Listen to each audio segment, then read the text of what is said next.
సకల భూతముల యందు తనను తన యందు సకల భూతములను కాంచువాడు స్వారాజ్యమగు మోక్షమును అధిష్ఠించుతున్నాడు.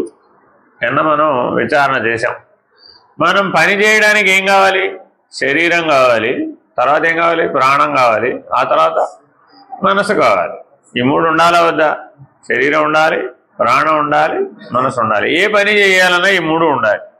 ఈ మూడిట్లో ఏదైనా లేకపోతే కర్మ చేయడానికి వీలు కాదు.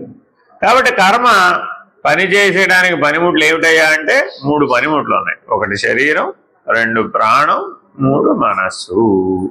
సరే, ఆ కర్మకు ప్రయోజనం ఏమిటి?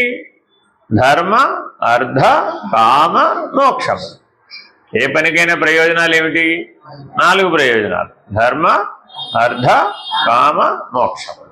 కాబట్టి స్వరూప జ్ఞానం పొందాలి, ఈ జనన మరణాల నుంచి బయటపడాలి అనుకున్నవాడు ఏం చేయాలంటే ధర్మార్థాలను కలిపేయాలి, కామ మోక్షాలను కలిపేయాలి.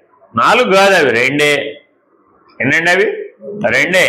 ఒక కోరికే ఉండాలట. ఏం కోరిక ఉండాలి? మోక్షం పొందాలి అనే కోరిక ఒక్కటే ఉండాలట. మిగిలిన కోరికలన్నీ తీసి అంతే.